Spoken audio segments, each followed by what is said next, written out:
will go chasing you, trust in you, hope in you, forever, forever. I will go chasing you. Hey, good to be with you again. How's everything going? Look here, you see what I have in my hand? Well, of course you can. Okay, it's a pumpkin seed. This is a pumpkin seed because, you know, I love to have a big old orange pumpkin. You know, I love pumpkin pie, and I love, well, let me see what else you can do with pumpkin. I love all of it. Whatever you can do with a pumpkin, I love it. So I got the seed, and, well, this is actually a pumpkin, even though it's a seed. So what am I supposed to do with the seed? Well, I got to find a little flower pot, and I'll toss it in there. And I wait and wait and wait, right?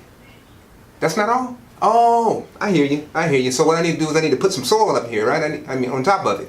All right. Well, I couldn't really find any soil, but I did come up with this.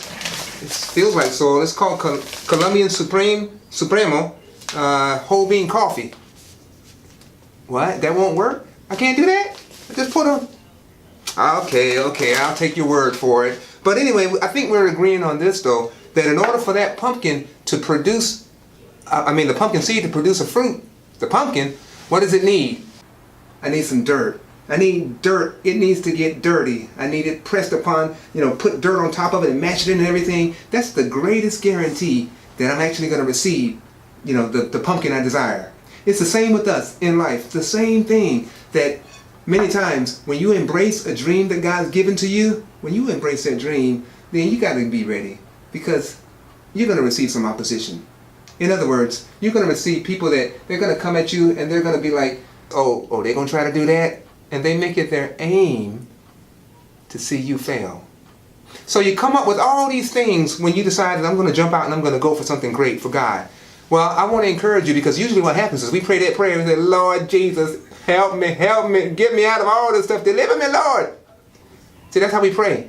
But I want to encourage you not to pray that prayer so fast. Especially in the light of what James chapter 1 verses 2 through 4 says, count it all joy when you fall into diverse temptations, knowing this, that the trying of your faith works patience. But let patience have its perfect work, that you may be perfect and entire, wanting nothing. What he's saying is basically, look, you're going to have some opposition, but don't pray to get out of it. Realize that there are things that need to be developed, and they can only be developed in you when you're under the pressure of the dirt. Okay? Second thing I want to bring up, the seed's first and necessary growth will always be downward. Okay? So that's to say this. I know you've seen these videos and everything where they have on like YouTube, you can find them, where you got a plant and then it's like seeing the seed under the soil rather. The plant's not up yet and you see roots going down. You see roots going down. So that's what has to happen. That's the most important part. So guess how that relates to us? Is that when God gives you a dream and you're going for it, then initially the changes that are taking place are all taking place on the inside.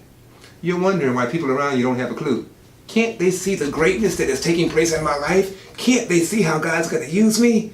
Okay? They can't.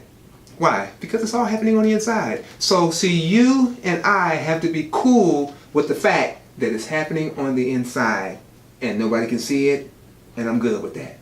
The third thing I want to mention is that the seed is at no time responsible for resembling the final product. Doesn't have to. Many years ago, God really put in my desire, in my heart, a desire to help people and minister to people, to encourage people with His Word. And a number of years ago, we were missionaries, full-time missionaries in Brazil, and we had to actually cut our time there short because of some different circumstances and stuff that came up there, and we had to return back to the States. When we came back to the States, then I felt led of the Lord to take a job as a janitor, as a custodian, as a housekeeper at one of the major universities in the area. And, well, fast forward that, or let me say this first. There were a couple of things during that time that kind of really annoyed me. One of the things was this, that, you get to know the people and that you're serving, the students and the teachers and whatnot, and they walk by and, hey, how you doing? How you doing? So many times, I'd say, how you doing? They wouldn't say anything. It's like they didn't really even notice me. I began to feel like a cleaning machine, that I wasn't a person, I was just a cleaning machine.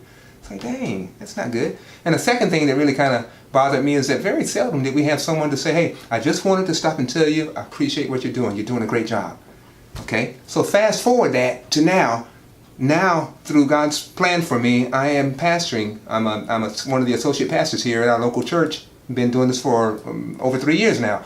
Okay, so now my time as a housekeeper, it looked nothing like what I'm doing now, but God was in it. God was working something out. And you know, he's building something into me. So you know what, right now, when I pastor, as I minister to people, I am able to relate compassionately to the person that feels overlooked, to the person that feels looked down upon. I can understand that, and I can relate to them. And also, I'm able to do my job and give and give and give and give and give without having to depend upon somebody else to say, good job, I appreciate what you're doing, thank you. Those things God was doing then, and now I see. So what he's doing in your life right now, don't get discouraged if it doesn't look like what he told you he wants to do. You just hang in there. You're going through a developmental phase. Let him do his thing. You'll come out and in his perfect will. Okay? That's what I got for you today. Be encouraged. Hang in there. I love you. And I want to remind you always that in him, you win. Trust in you, hope in you, forever.